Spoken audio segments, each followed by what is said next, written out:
I would like to thank Town Hall Seattle for inviting me to give this presentation, and I appreciate your interest in coming tonight. This evening we are going to address three major questions. First, can technology solve major environmental and social problems? What are the limitations of technology? Second, why do most people believe in technological progress and uncritically accept any technology? Third, are there simple and effective low-tech solutions, and what can we do? So let me turn then to the first question. Can technology solve major environmental and social problems? What are the limitations of technology? Let me start out by pointing out two extremely profound limitations of any technology. First, negative consequences are inherently unavoidable, and second, these negative consequences are unpredictable by our scientific methods. So let me explain further. Negative environmental consequences of technologies are inherently unavoidable because technology, when you apply it in the environment to manipulate the environment in nature, they violate a number of ecological principles that have been paraphrased as law of ecology by Barry Commoner. You might know him, an activist professor, environmental professor, as follows, these laws of ecology. Everything is connected to everything else. This law is violated by technology because if you use technology to manipulate nature or the environment in one area, because everything is connected to everything else, we will have unintended consequences somewhere else in the system. The second law of ecology is called nature knows best. And this means that over millions and billions of years of evolution, sort of a natural research and development in nature has occurred where a natural balance has formed. And when we come in with our technology to manipulate nature, we disturb this balance automatically and will have unintended consequences. And the third law of ecology, according to Barry Commoner, is there is no such thing as a free lunch, meaning that everything has a cost. If we use technology to manipulate the environment for our benefits, we will have to pay sooner or later. And our environmental crisis we have today is really are the costs that have accrued, and these are delayed costs, and they will sooner or later arrive. Now the question is, why are scientists not smart enough to anticipate these inevitable problems? The problem is the scientific method we have been using for several hundred years is not good enough for that. The scientific method is based on mechanistic reductionism, meaning we try to understand the whole of nature only by looking at isolated part, at isolated cause and effect relationships. Like when we do laboratory experiments, we only vary one parameter at a time. So we look only at one cause and effect relationship while ignoring all the other ones. And so the scientific method can never elucidate all the relationships that exist in nature. So we have this very strange situation that science has both power and weakness at the same time. It has the power to elucidate, the power to study isolated cause and effect relationships, and we gain a lot of knowledge that we can exploit with technology to manipulate nature for our perceived benefit. But at the same time, because we don't know the rest of the cause and effect relationships, all the unintended consequences, we create ignorance. Science creates ignorance, not only knowledge. It creates knowledge to exploit nature, but it creates ignorance at the same time what the unintended consequences might be of our manipulation. Now let me give you two examples of this. One is nuclear energy. Science has been extremely powerful 100 years ago to elucidate the chain reactions, the atomic chain reactions, and so forth, nuclear physics. And we have exploited that knowledge to build nuclear weapons and nuclear reactors. But science is not powerful enough to determine all the unintended consequences of these technologies of nuclear explosions, the radioactive fallout, etc., or Fukushima disasters, etc. Another one, more current example, is genetic engineering technologies. Molecular biology, the last 20 years, has been extremely powerful and was able to elucidate what the mechanisms are at a molecular level, and now we are applying this technology to have genetic modified organisms that we deploy on a large scale, like GMO crops all over the country, soybean, corn, etc. But science is intrinsically unable to determine the unintended side effects of this technology. So we have this very strange, or actually bad situation, meaning that negative consequences of technologies are both inevitable and unpredictable. So this is a very major limitation of any technology. Now, we have created all these problems with technology, and what do? We apply more technologies to solve them, and this is a Techno-Fix. That's why the book is named called Techno-Fix. What is a Techno-Fix? A Techno-Fix is an attempt to solve a problem with technology. A Techno-Fix addresses only the symptoms instead of the root cause. It is called a fix because it does not result in a real long-term lasting solution. Techno-Fixes are often used in an attempt to solve a problem caused by previous technologies, and we call that counter-technologies because they counter the effect of previous technologies, or to solve social problems, and we call that a social fix. Our society favors techno-fixes because it allows us to ignore large, intractable problems, problems that are either too difficult to solve or whose solutions are too controversial. Let me give you two examples. An example of an attempt to use technology to address a very difficult to solve problem are climate change mitigation technologies. Climate change, of course, is caused by technologies, basically fossil fuel combustion technologies, being it car engines or power plants, etc. And so we are trying to design counter-technologies that remove the CO2 from the atmosphere. And these are basically all techno-fixes. Let me give you a list of ideas that have been thought about, that have been proposed in the scientific community, what to do about rising CO2 concentrations, basically these list of techno-fixes. One is called geological carbon sequestration. Basically, people take the flue gases from a power plant and pump the CO2 deep into the ground. The problem is nobody knows how long it will stay in the ground, what the leakage rate will be, and if it leaks, or when it leaks, let's call it that way, what the health and environmental effects are. This shows that most techno-fixes, like all technologies, have unintended consequences, and that's why techno-fixes are not good. Another idea has been proposed but resisted by environmentalists is ocean disposal of CO2. Basically have a deep pipe going deep into the ocean, pumping CO2 in the deep ocean, but then that will result in the acidification of the deep ocean with unintended consequences on the deep sea biota. Then other people came up, maybe 10 or 15 years ago, about sprinkling fertilizer over millions of square miles of ocean. The fertilizer would increase phytoplankton growth. Algae basically would start growing and sucking out the CO2 from the atmosphere. The problem there, of course, is we have no idea what this large-scale eutrophication, these large algae blooms would do out there. Now, there are even some more bizarre ideas. Some people I read about, they wanted to put a gigantic space mirror the size of California in outer orbit to deflect the sun. So I have no idea how they would get that in an outer orbit the size of California, okay? And somebody has even, maybe it was Ed Teller, I think, the father of the hydrogen bomb.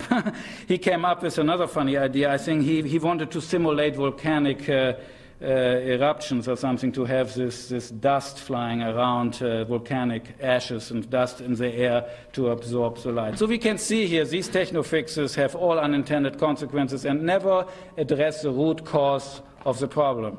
Another example of an attempt to use technology to address a controversial social problem is the social problem is overpopulation. So we are trying to use technology in an attempt to address overpopulation, so the problems of overpopulation, which are world hunger. And this is called a social fix. Now, we know already that increasing world population has produced an increasing demand for food, freshwater, oil, and all sorts of limited resources which are rapidly approaching depletion. We are not seriously addressing overpopulation because it is controversial to segments of society that seek advantage from it, like the business interest and religious groups, for instance. Instead, we witness a parade of techno-fixes such as the Green Revolution and genetic engineering to address problems of overpopulation like world hunger. But these techno-fixes have not and will not solve the problem of world hunger. Let's look just at the facts. 40 years ago, there were 900 million hungry people worldwide. Despite the Green Revolution and despite the promise of genetic engineering, today there are still around 900 million people, hungry people, worldwide. So clearly, these techno-fixes have not worked and will not work. Why do we attempt to use technology to solve social problems?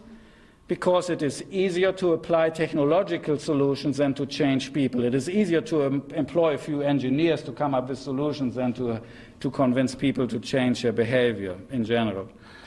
Another common type, or a very common type of techno-fix is efficiency improvement. We hear it all the time on the media, radio, that efficiency will solve our problems. Efficiency improvements are used in an attempt to reduce the use of limited resources, like more fuel-efficient cars use less fuel per mile driven, or to reduce pollution, like less carbon emissions for a car, for instance. However, there are two problems with all efficiency improvements. First, efficiency improvements often stimulate consumption of the limited resources that were supposed to be conserved. This has been known for 150 years. It's called Jevons paradox, according to Stanley Jevons in Britain, and also called rebound effect. Rebound meaning consumption rebounds after the efficiency improvement has been implemented. For example, you can do your own thought experiment.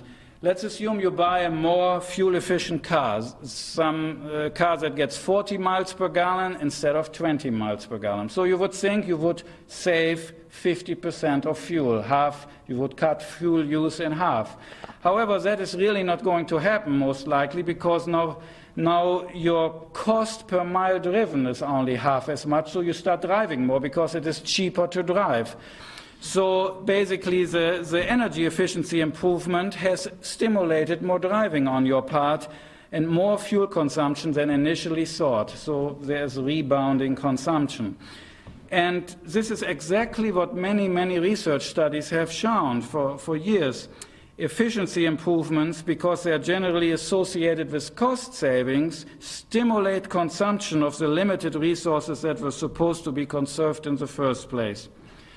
So that's one limitation of efficiency improvements. The other one is total resource use, like fuel, is only reduced if efficiency improvements occur at a rate that is faster than the rate of growth in demand for these resources. So let me explain, coming back to the example of car fuel efficiency. There will be only a reduction in fuel use if there is no increase in the number of miles people drive worldwide. More energy-efficient cars won't help the environment very much if there's a substantial increase in car driving. And this is clearly confirmed by the data. For example, the automobile fleet efficiency, fuel efficiency of industrialized countries increased by 20% from 1974 and 1998, probably in response to the oil crisis in the 70s. So overall, cars became 20% more fuel efficient. So one would think that overall fuel consumption worldwide would have decreased accordingly. However, this has not been the case. Fuel consumption during that time period increased by 40%. Why? Because total passenger miles increased by 75% during this period. We had more people, population growth, more drivers, more cars, and longer distances driven. So as long as you have more driving going on, you can have the most fuel-efficient cars. The total fuel use will still go up. So to summarize then, why techno-fixes don't work? Well, they don't work because, first, as all technologies, they have unanticipated side effects. Second, they don't address the root causes and therefore don't offer long-term lasting solutions. And third, they cover up symptoms, and this makes the problems to continue to grow unchecked in scale and complexity. Basically, a bad situation gets worse over time. Now, one belief in our society is that technology will increase happiness. Otherwise, we wouldn't buy all these techno gadgets, iPads, cell phone, computers, TVs, cars, airplanes, etc. There's some belief that it will increase happiness, but when you look at the psychological and sociological literature, it does not. There is no correlation between technology, economic affluence, and happiness. Basically, our economic system is based on the utilitarian assumption that economic growth and material affluence increases happiness. This is our whole economic system. The last 200 years is based on that assumption. Unfortunately, that assumption is wrong. And technological innovation, technologies in general, technologies are the main driver of economic growth, according to neoclassical growth theory. The main driver behind material affluence, it's obvious. We buy washing machines, we buy cars, it's material affluence. Technologies are the main drivers behind increasing material affluence. So when people look at the data and see whether material affluence has increased happiness, there is no correlation. For instance, in the United States, per capita GDP, basically material affluence, increased 2.5-fold between 1946 and 1991 during this 45-year period. Increased 2.5-fold, but happiness, which was measured by sociologists every year, has virtually remains constant. So material affluence, no correlation to happiness. Even more extreme in Japan, there was a 6-fold increase in material affluence between 1958 and 1991, and there was no change in happiness. At the same time, science and technology, particularly advanced technologies, also destroy traditional sources of happiness. Traditional sources of happiness were or are, according to the psychological and sociological literature, social interactions with family, friends, and community, a very large source of happiness, satisfying and meaningful work, and closeness to nature. Modern life in modern industrialized nations, in life around technologies, life with technologies, has often drastically diminished these sources of happiness. For instance, community bonds have been destroyed by periodically uprooting people to increase industrial output. Basically, people are shoved around wherever they have to go to work in factories to meet the demands of technology, basically. I think Americans move on average every 5 years to keep their job. One technology particularly destructive to community cohesion is television. The average American, and probably European the same, watches 4 to 5 hours television per day.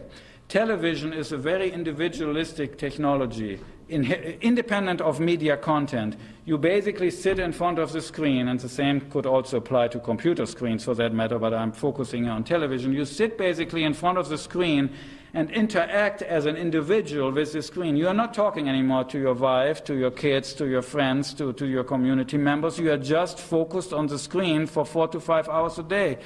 Can you imagine what significant negative effect this has on social interaction and sources of happiness related to that? Also, many industrial production technologies create conditions of repetitive, boring, alienating, and meaningless work. Think assembly line. Also, finally, technology is also responsible for our increasing separation and alienation from nature. We live in artificial environments surrounded by virtual reality. So in conclusion then, the major limitations of technologies are then unintended consequences cannot be avoided and predicted. Most attempts to solve social problems or problems caused by technology with more technology, i.e. techno-fixes, don't work, and technology has failed to increase happiness.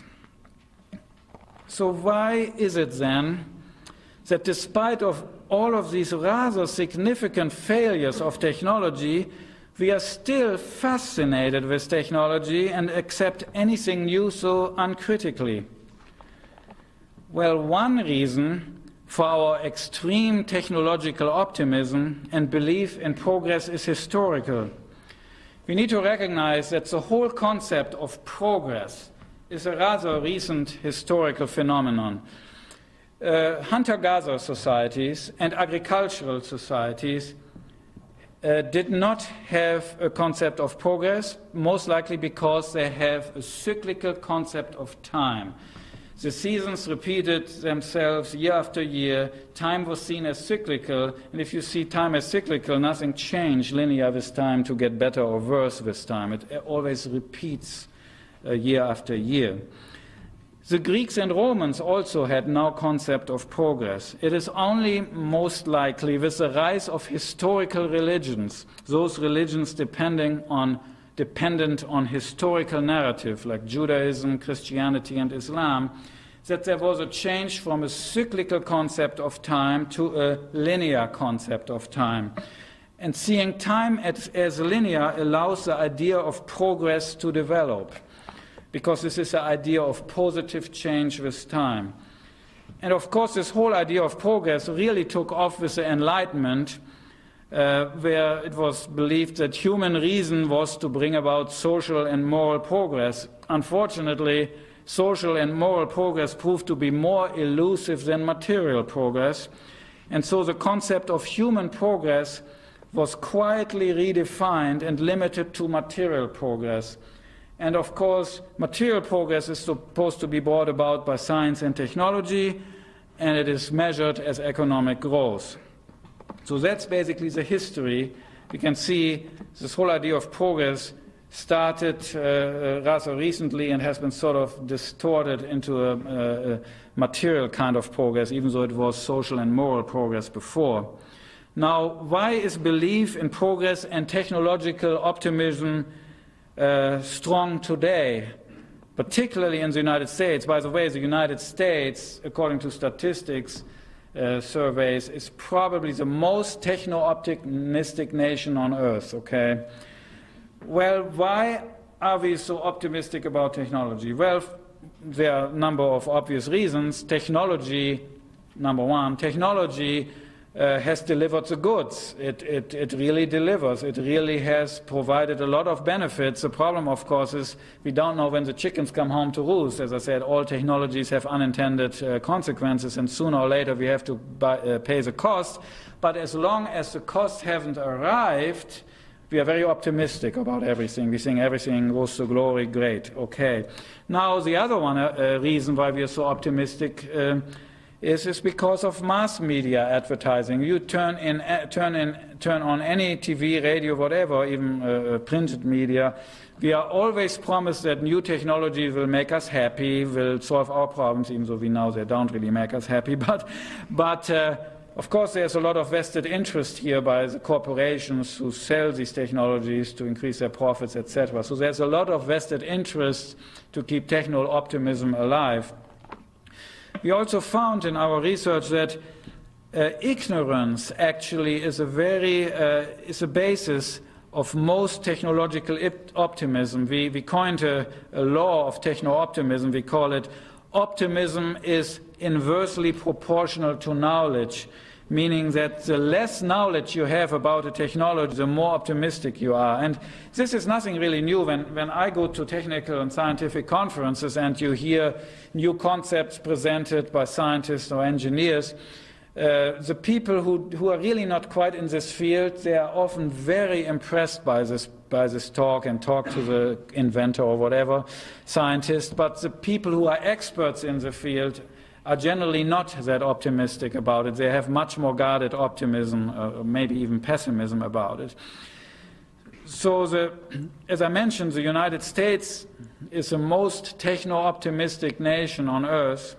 Possibly, I mean, this is a hypothesis, possibly because scientific illiteracy in the United States is enormous. I mean, I give you some funny NSF, National Science Foundation statistics, survey statistics. 80% of Americans do not meet minimal standards of scientific literacy. 50% of Americans do not believe in biological evolution. Well, that's sort of maybe expected, but now something funny. 28% believe in astrology, okay. Now this is getting more funny. 25% in witches and 33% in extraterrestrial visitors, all according to the National Science Foundation. I'm not inventing this, okay. So anyway, scientific illiteracy is extreme, so techno-optimism is extreme. Why is excessive and unrealistic techno-optimism dangerous? Because it is preventing us from thinking about low-tech, real solutions to our problems.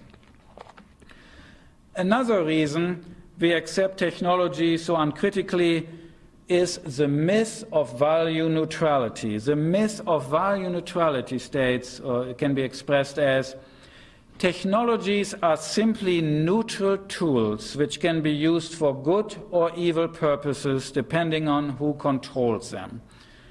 But this is not true. This is only true for the most simplest technology, like a digging stick or so, to hit somebody over the head or to plant some seeds or whatever. But for all advanced technology, the value neutrality myth is clearly this is clearly a myth. It's a false belief, because the more advanced the technology is, the more the values of the designer have been embodied or embedded in that technology. Because when a technology is designed, a new technology is designed, the designer or the corporation has to make choices what to include and what to exclude with this technology. And those values are embedded in that technology.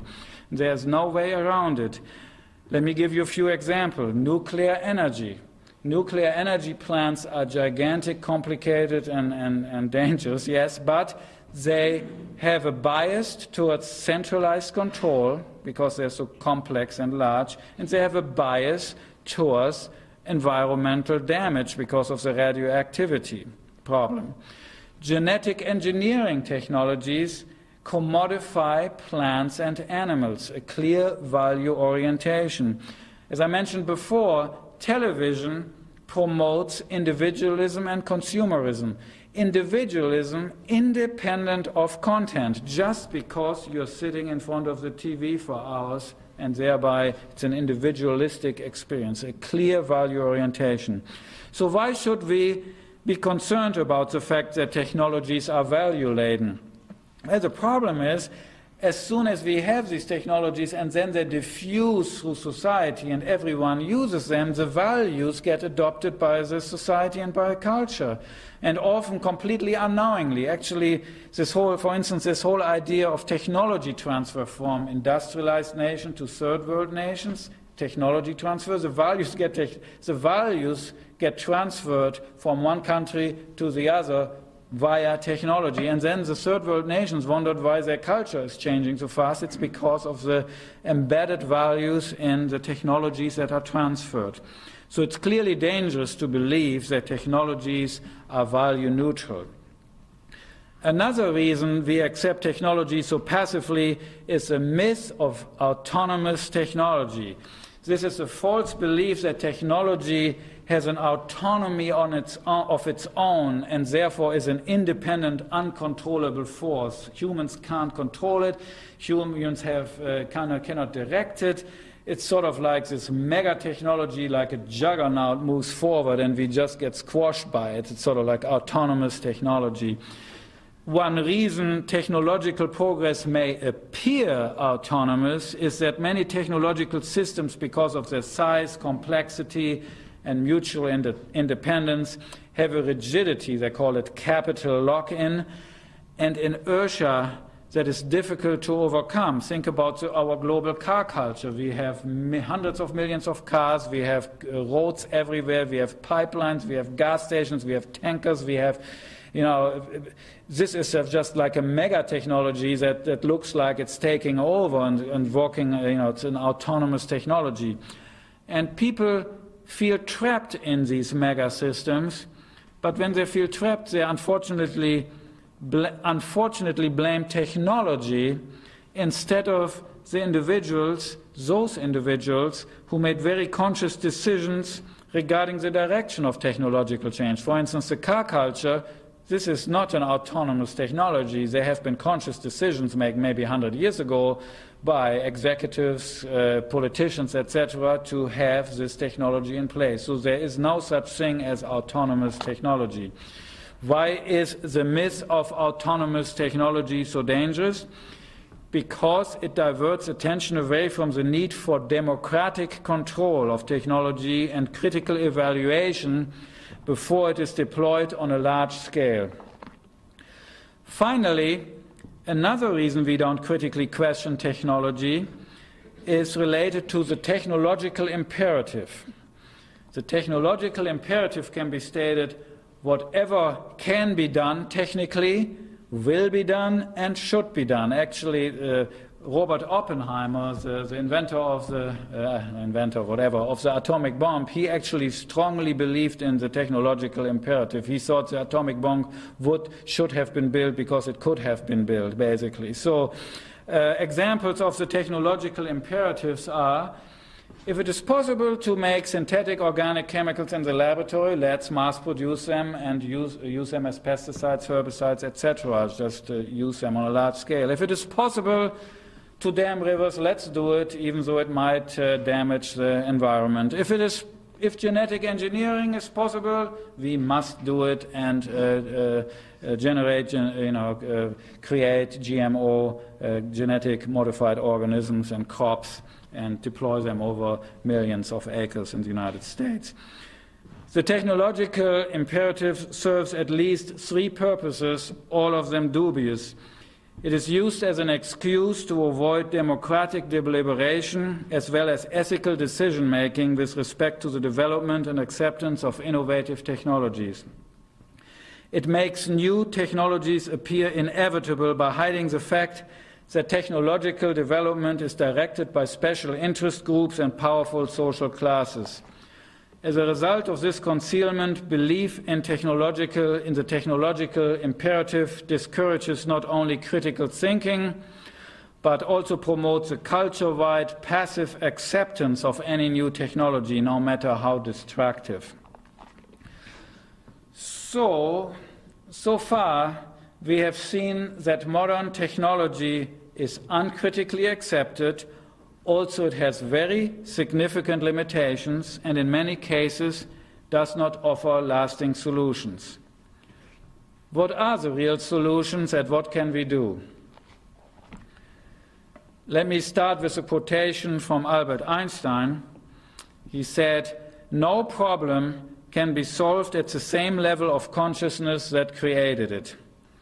Basically, this means problems created as a result of a limited view of reality are unlikely to be solved without improving our view of reality, without changing our worldview, without changing our paradigm.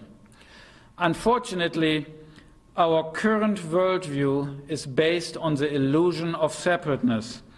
I call it illusion because even science has shown that we are interconnected to each other, to the environment, that there is this web of life. Many problems, from military conflict to environmental pollution, are the direct result of this incorrect worldview. As long as we feel separate, we feel it is okay, even ethically okay, to control and exploit, and we will use science and technology primarily for that purpose. A solution to our problems is possible only if we change from our current worldview of separateness to one of interconnectedness. As soon as we do this, as soon as we have this paradigm shift, as soon as we change our worldview, many other things will automatically change. For instance, how we treat the environment, what kind of economy we have, and what types of technology we develop. For instance, if we consider ourselves part of nature, we will not tolerate pollution.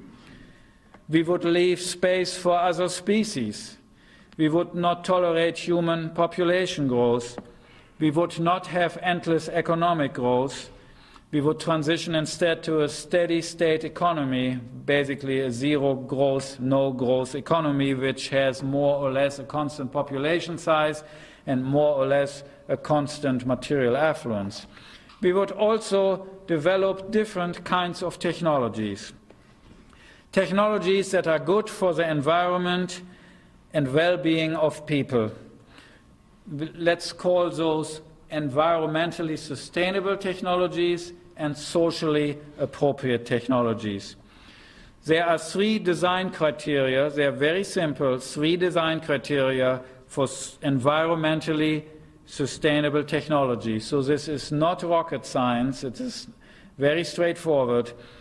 The three criteria are: first, all energy and materials, or all energy should come from renewable sources, and most materials should come from renewable sources. So this is a renewable condition.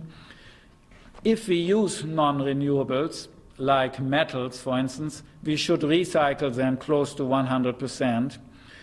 And if we have waste, they should be either completely biodegradable, like in a compost pile, or they should be inert and non-toxic. As we can see, these are conceptually very easy conditions, but unfortunately they're difficult to put in practice because our current industrial system violates these three principles, these three design criteria. Most of our energy comes from non-renewable sources and materials. We have incomplete recycling, and we still generate persistent toxic chemicals that bioaccumulate in species. Now, we should also have technology that is good for people, good for people's health and psychological well-being. We call them socially appropriate technologies. Again, only three relatively simple design criteria. The technologies should be local and decentralized, like local consumption for local production. Local production for local consumption. There should be human scale and easy to operate, and allow, thirdly, for humane, satisfying, and meaningful work. Again, conceptually very easy, but very difficult in practice, given that the current industrial system violates these principles or doesn't heed those design criteria. We have mostly centralized technologies, we have large-scale technologies, and we often have technologies that provide alienating work conditions. For instance, in factories, I mentioned before, assembly lines.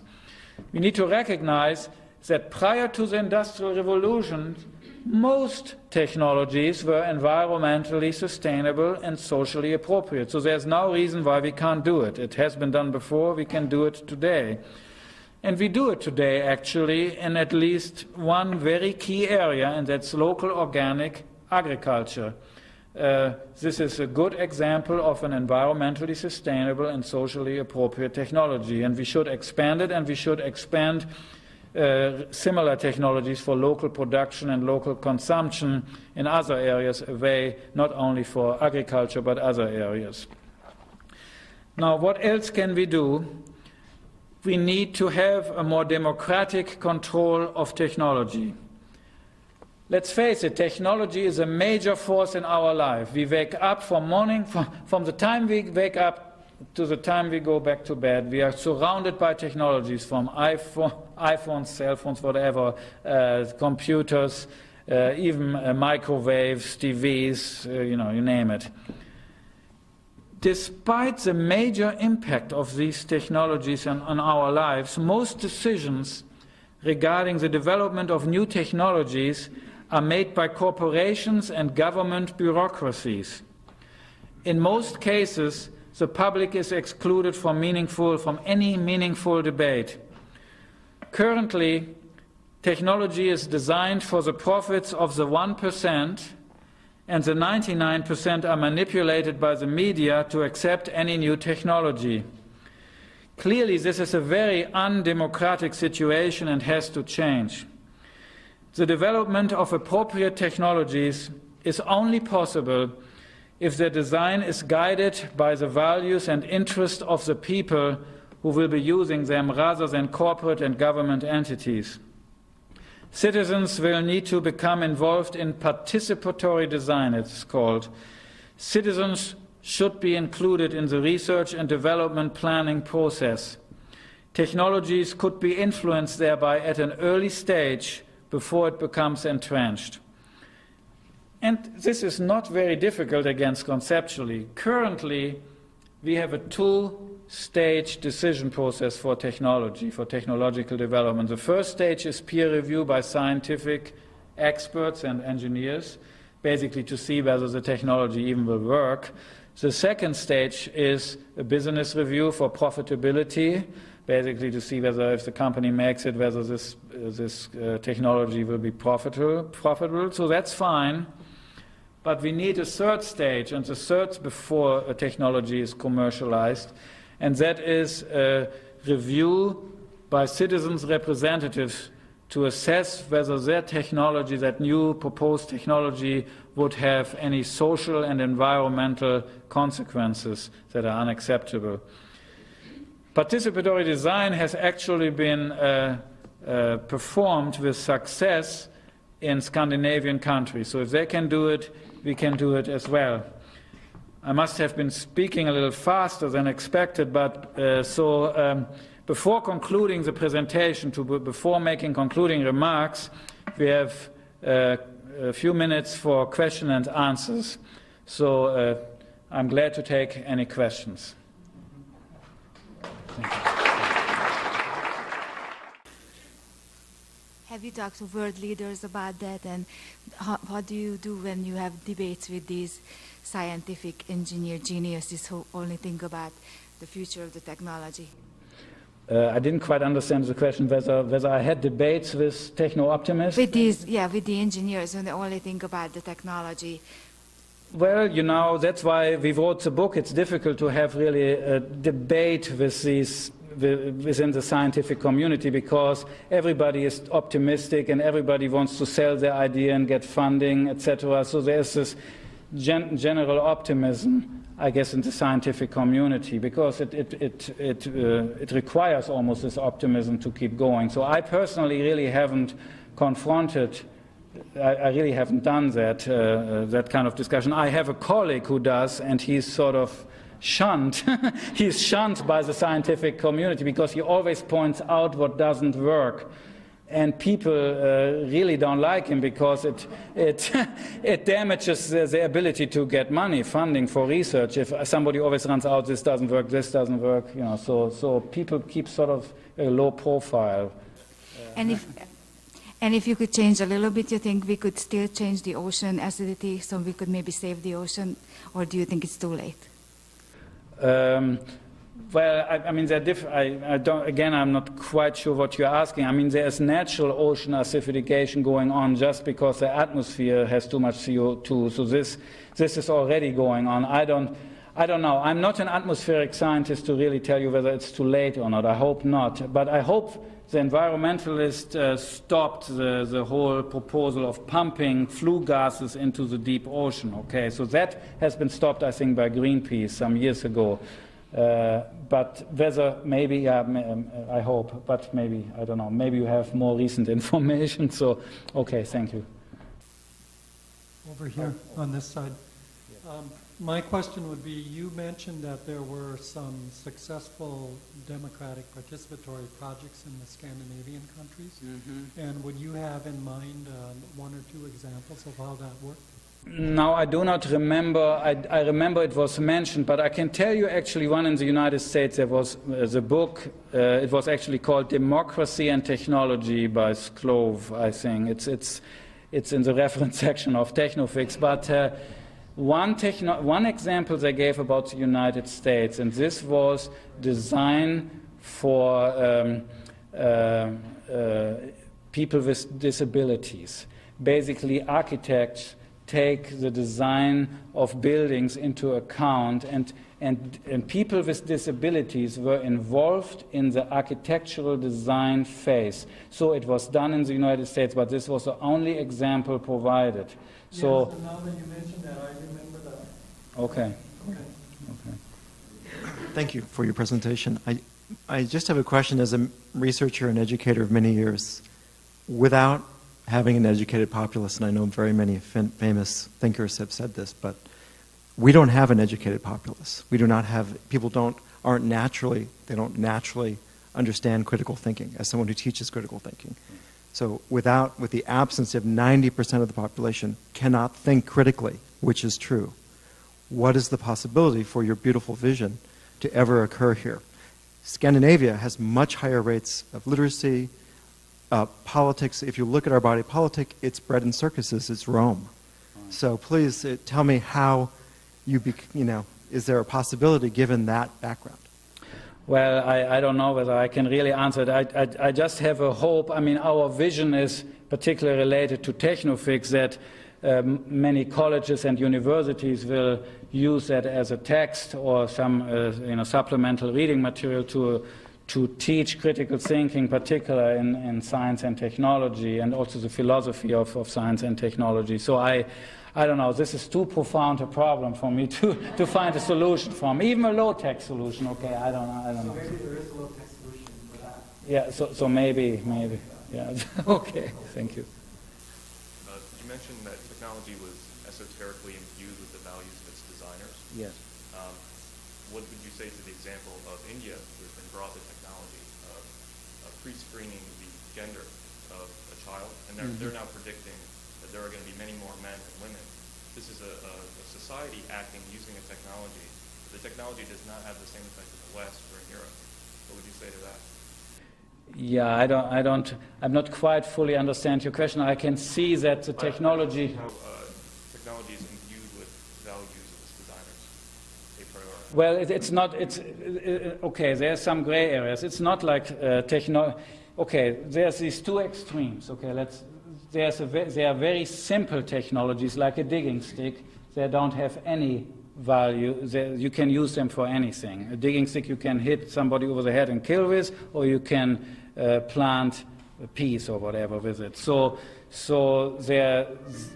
that's the one extreme. The other extreme is like a nuclear bomb or whatever. You can only use to explode and kill people with. But then there's something in between, like a screening technology that can, medical technology like screening gender, that can be maybe used still for good and evil purposes, half and half. So there's a spectrum. I guess what I'm trying to say, it depends on the technology. Either it can be used for almost anything, like a digging stick, or it can be used for only one thing, like a nuclear weapon, or there are technologies in between. So it's not black and white.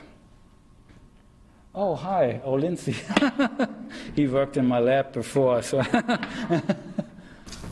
Michael, as a PhD and a scientist yourself, did you used to be a techno-optimist? And what led to a change in your viewpoint? My other question was, there can certainly be many environmental costs to new technologies, but one benefit cited in the media, mass media lately is the Arab Spring brought about by greater communication technologies between people and cultures, and it's having a societal benefit, hopefully. How do you incorporate that evidence into your... Right.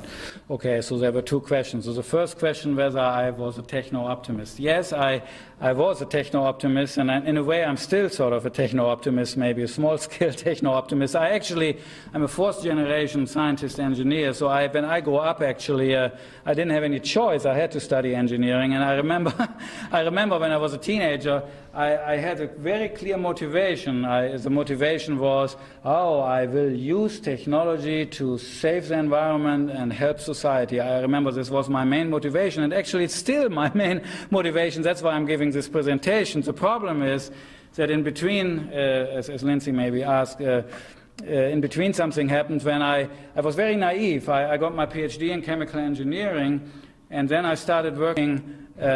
I switched over to environmental engineering. I decided to work as an environmental scientist. And so I got hired by a very large company, an international, multinational corporation in the environmental department. And I was very naive. I thought they would hire me to clean up the environment. But then I found out, after a while, I found out they use their scientists to do experiments to change environmental regulations to make them more lenient.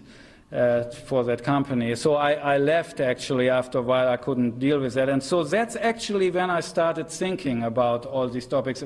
There was a key event, which is sort of slightly entertaining. There was this meeting with all these managers in the room, and I had to present my research proposal, what kinds of environmental experiments to do. And these managers wanted me to bias the experiments to get results that look good for to make the regulations better, to look better for the company. And so I just, I was sort of naive. I said, look, this is objective. I'm just proposing here objective science. I'm just doing unbiased science. This is good science. And this one manager got up and said, hey, Michael, you were not hired to do science. You can do science on the weekend, okay? And so that was really, everybody in the building came to me and said, this is really funny what this guy said. This is amazing, a manager saying this to you. But that was sort of the key, this key event. And after that, I started looking. I know I'd never had philosophy classes before. As an engineer, you don't take philosophy classes. So I read all these books on science, technology, philosophy, etc. And then my wife Joyce, by the way, she is sitting there. Maybe Joyce get her. she has a PhD in statistics and also a master's degree in anthropology. And so this anthropological perspective really helped these discussions to do that. So I was an optimist, and I'm actually still an optimist, but only a small technology, small-scale, appropriate technology optimist. Now, the other question was about the Arab Springs. Arab Springs, basically the use of electronic communication technologies like cell phones, internet, etc., Twitter accounts, etc. This shows, this whole idea, this communication technology shows the two sides, that every technology has both positive and negative effects. The positive effects here with the Arab Spring and the technologies is that it enhances communication, it enhances maybe even democracy, it enhances transfer of larger amounts of information among more people all over the world, etc. But there are several other negative effects about it. The one thing is if we use electronic communication technologies, we are no longer talking face-to-face to people. It's not like here tonight where you see me face-to-face. It's more like, it's going electronically via video or internet, etc. And so that's kind of sad, actually, because social interactions, direct social interactions are important. Also, the communication with electronic media is you have to pay for it. It costs money. It's no longer free like talking to a person. And it might also even have environmental negative consequences because of all the waste generated by cell phones, computers, etc. But then another negative thing about these electronic communication technologies are that they can be controlled. Arab Spring, I think they tried to turn off Twitter accounts. I'm not really kept track of it, but there is a possibility that governments can control the communication as soon as you use electronic media like that. So again, there's this optimistic side that technology is so great, we are all interconnected with cell phones and internet, but then there's also the dark side. Okay, sorry. I just have a quick question for the audience. How many people here tonight are engineers? And how many are in the physical sciences? Thank you. Yeah, in the 45 years between 1946 and 1991, I think there was an increase in the number of hours of watching television, at least in this country. So why did the happiness stay steady? Yeah, it should have gone down, right? I don't know. Maybe because there were some other things that compensated for that. I don't know. Good point. I don't know. Yeah, I have two questions. One is I was in the Northwest in the 70s and early 80s, and appropriate technology was talked about, but it's been like no one's used that word for decades. Just wondering about that. And then also with countries like India and China, are some of them looking at technologies so that they don't import our whole culture, all the baggage? Yeah, I can't really answer the question because I have not looked into this. I know that I vaguely remember, I think that Mahatma Gandhi was really against that, because that's why he had the spinning wheel. He did not want these whole Western values being imported through technology. So, okay. And why do you think appropriate technology has not been spoken of? Yeah, that's a good. You are exactly right. When I did the literature searches and got books, you are exactly right. There were only 2 or 3 books published on appropriate technologies in the early 70s or whatever that, and nothing since then. I do not know. Maybe one thing is there have been other disciplines formed. Like 10 years ago, a new discipline was started. A textbook came out called industrial ecology. So they possibly rename it and make it look fancier and expand the scope of the field, but that's maybe one explanation. I don't know. So. Thank you for that. The enemies arrayed against what you're saying are huge and powerful and controlling, and they have the money, they have the corporations that consider persons now. So some people think that the only way out of the box that we're in, the only way towards some of the things that you said tonight, is massive problems. Half of humanity dying, or some other kinds of use. Do you have that kind of feeling that it's going to take some giant, really, really, really bad problems before humanity will wake up and go, oh, maybe we should change? Well, I'm still more of an optimist.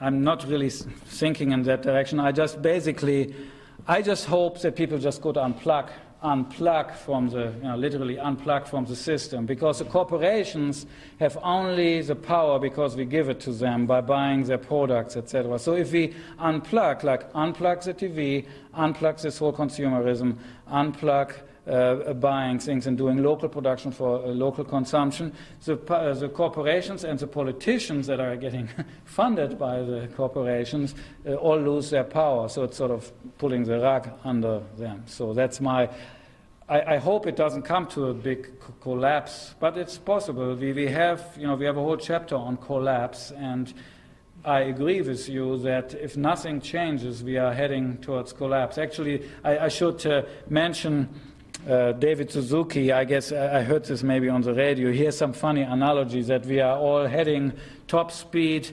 We're sitting all in a car, top speed, racing towards the wall, and the politicians are on the steering wheel, and the rest of us are all locked in the trunk. Okay, so that's sort of the situation.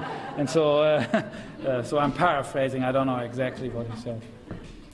Yes, in response to the question about if there was all this increase in television watching, why didn't happiness get to be less? Well, I think if you added in the number of people now who are on antidepressants, I don't remember the statistics, but it's, yes. you know, it's quite frightening, the number of adult Americans, right, for instance, right, that are on antidepressants now versus, you know, when in the 1950s, right, but maybe they're drinking then, I don't, you know, I really don't know, but my husband and I went for years and years and years with no television in our household, and it used to be the annual laughing thing in our Christmas letter about how my mother would bring her little thing into the house, and then we were immediately depressed right, because we found television was trying to convince us we were so imperfect, and we thought we were perfect until television entered our lives. But anyway, well, no, that's so true. That's something to look at with your statistic, I think.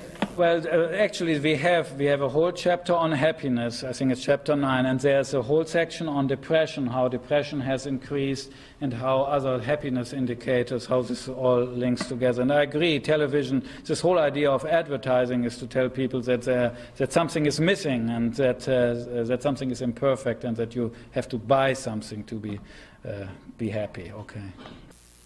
I'm not sure if you're familiar with the research of David McCloskey, but since the 70s to present, there's been a interesting movement in bioregionalism, especially in this area, in the Cascadian bioregion, which spans from about southwestern Alaska to northern California and over to the northwestern tip of Utah. What are your thoughts on the bioregionalist movement and the concept of redefining agricultural borders to water sources and redefining the area to localize production? Do you think that could be a solution to this problem? Oh yeah, definitely. As I mentioned, local production for local consumption, basically, yes, organic agriculture, bioregional, agriculture where the crops are adapted to the climate and the water sources. I think that's what you're referring to. That there is no long-distance transport of food, that everything, 100-mile diet, I guess that's what you're sort of referring to. I have not really followed the research of the person you mentioned, but I clearly believe that bioregionalism is the way to go, particularly with also small-scale technologies, and basically the right match between the crops and the land. So you don't need much technological manipulation. You have just rainfall coming, and it goes there. You don't have to do irrigation, etc. So, okay. So the first section of your talk, you spent obviously a lot of time talking about how all technology has unintended consequences because everything is so interrelated. And then at the end, you talk about the appropriate technology and your 3 rules. If you follow those 3 rules, do you think that you are canceling out these unintended consequences, or just you're hoping to minimize or mitigate them? Yeah, the second. You cannot, basically because the whole idea is because it is much more small-scale technology, it will have smaller negative impacts. If you have these mega technologies, they will have massive negative impacts. And also if you're a little bit intelligent about how you design the technologies, maybe they will be more integrated in natural cycles, integrated with natural processes, and therefore not have severe environmental consequences. So, okay, yeah. I guess I have some concluding remarks. Okay, sorry about that. If there are no more questions, let me summarize a few key points. Be critical of any new technology. Recognize that each technology has serious limitations and that the application of technologies has always unintended consequences that are unpredictable by the scientific method. Therefore, don't believe that technology is going to be the main solution to our environmental and social problems. Instead, look for rational, low-technology solutions. For more information and how to become active, please visit www.techno-fix.org. Good evening.